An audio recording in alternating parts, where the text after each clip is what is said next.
देखते हैं इन्हीं खबरों को विस्तार से। कांग्रेस अध्यक्ष सोनिया गांधी ने कहा कि आतंकवाद और नक्सलवाद केंद्र और राज्य से जुड़े राष्ट्रीय महत्व के ऐसे प्रमुख मुद्दे हैं जिनसे केंद्र अपनी जिम्मेवारियों से नहीं बच सकता। उन्होंने आज संसद भवन में कांग्रेस संसदीय दल को संबोधित करते हुए पार्टीजनों से भी कम नहीं होती है। वैसे देखा जाए तो इसी बात को अगर मैं आगे बढ़ाऊं तो सोनिया जी ने एक बात और कही कि यूनिटी और डिसिप्लिन पार्टी में होना बहुत जरूरी है। इसका एक संकेत हम ले सकते हैं जो एआईसीसी में हम आगे रिशफल की बात भी सुनी जा रही है, संगठन में परिवर्तन की बात कही जा रही है। कहने के गुजरात, हिमाचल प्रदेश, कर्नाटक, उसके बाद अन्य राज्य, उन सब में कांग्रेस का सीधा मुकाबला होने वाला है भाजपा के साथ। विधायी सफलता या विधायी कामकाज को आगे बढ़ाने का मतलब होगा, इसलिए ममता जी या तृणमूल कांग्रेस और इस तरह के जो घटक दल हैं उनकी कोई आपत्ति इस पर नहीं होगी। खाद्य सुरक्षा बिल में शरद पवार जी का यदि है तो वो एनसीपी का नहीं है, मंत्री होने के नाते उन्हें उसके कुछ वित्तीय कठिनाइयां उसके तो देखना होगा आने वाले वक्त में ये सारी जो बातें आज कही गई ये जमीनी रूप से कहां तक क्रियान्वित हो पाती है। बहुत बहुत शुक्रिया लोग जी हमारे जाकर इस मुद्दे पर चर्चा करने के लिए। शुक्रिया। पढ़ने से यहां रुके एक ब्रेक देखते समय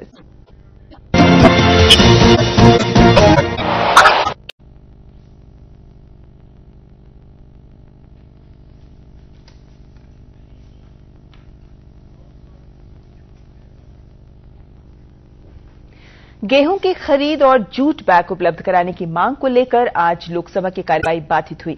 सदन की बैठक शुरू होते ही भाजपा, सपा, जदयू और अन्य प्रमुख सदस्यों ने खराब हो रहे अनाज का मुद्दा उठाते हुए शोर शराबा शुरू कर दिया। शोरगुल के चलते अध्यक्ष मीरा कुमार ने लोकसभा की कार्यवाही 12 बजे तक के लिए स्थगित कर दी।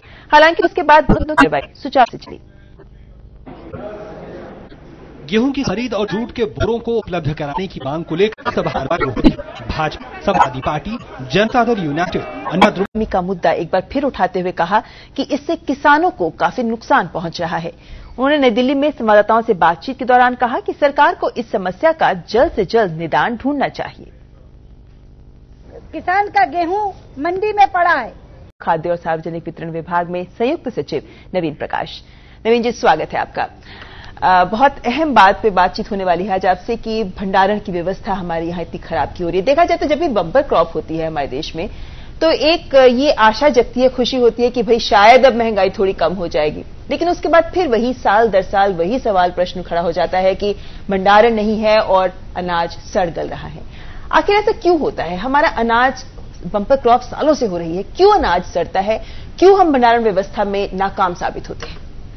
मैं आपकी इस बात से पूरी तरह सहमत नहीं हूं। भारत सरकार की ओर से काफी प्रयास किए गए हैं कि जो देश में भंडारण क्षमता है, विशेष रूप से जो हम लगभग उसे दुगना गला था, यानी कि हम कहीं ना कहीं बेहतर कोशिश तो कर रहे हैं।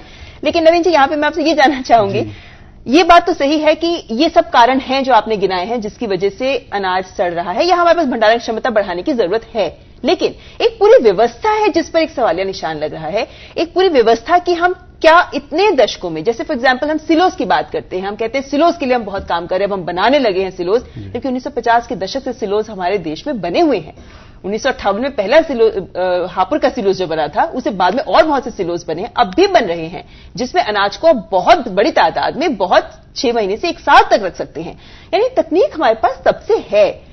कहां पे कमी रह गई कि अब 60 साल बाद हम मुड़कर फिर उन्हीं परेशानियों को फिर से एक बार दो चार हो रहे हैं? आपको हम ये याद दिलाना चाहेंगे कि 2007-8 में गेहूं की कमी थी और काफी कम संख्या में गेहूं था जो उपार्जित किया गया।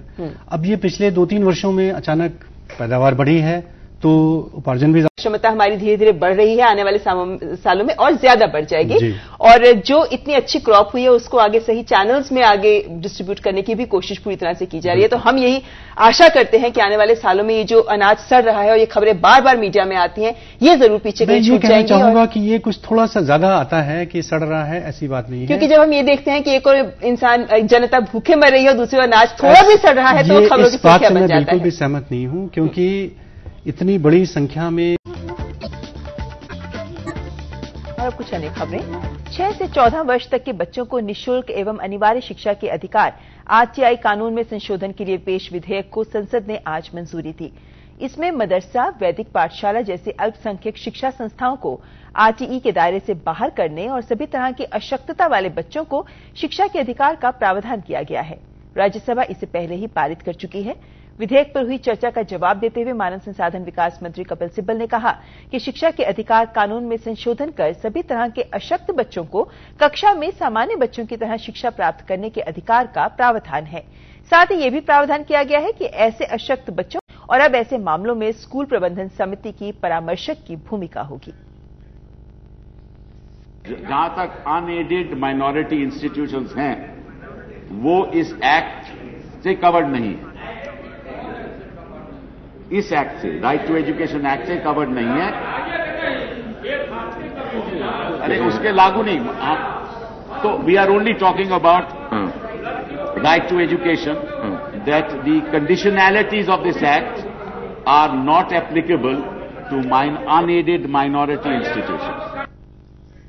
उच्च शिक्षा पर कुछ विधेयकों पर संसदीय प्रक्रिया पूरी होने के बावजूद सिफारिशों के आधार पर संसद में नया विधेयक पेश नहीं किए जाने पर केंद्र सरकार ने आज राज्यसभा को सूचित किया कि बंधक संकट से निपटने में किसी राष्ट्र नीति पर राज्य सरकारों के साथ सहयोग करके ही काम किया जा सकता है।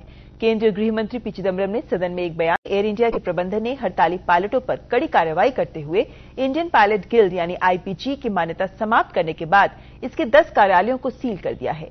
आज 10 और पायलटों को बर्खास्त कर दिया गया। हड़ताल के कारण आज कोर्ट में जमानत के लिए याचिका दाखिल की है। इस मामले में पूर्व दूध और विभिन्न डेयरी उत्पादों की बिक्री पर रोक लगाने की एक याचिका के बारे में केंद्र और कई राज्य सरकारों से जवाब मांगा है। मुख्य न्यायाधीश एसएच कात की सत्र अदालत में होगा। विशेष सीबीआई अदालत ने हत्या मामले में सुनवाई के लिए कम अधिकार बताते हुए इस मामले को ट्रांसफर कर दिया है। नुपुर तलवार अपने पति राजेश तलवार डार के खिलाफ आज आरोप तय कर दिए। कड़कड़डुमा में विशेष स्थित पर्वतीय इलाके से गायब हो गया। विमान में लगभग 50 लोग सवार थे। राष्ट्रीय तलाशी और बचाव एजेंसी के प्रवक्ता ने बताया विमान कि वो यूरोपीय संघ और अंतर्राष्ट्रीय मुद्रा कोष के खर्चों में कटौती करने के विरोध के रुख पर कायम है। ग्रीस में नई सरकार बनाने की अंतिम तारीख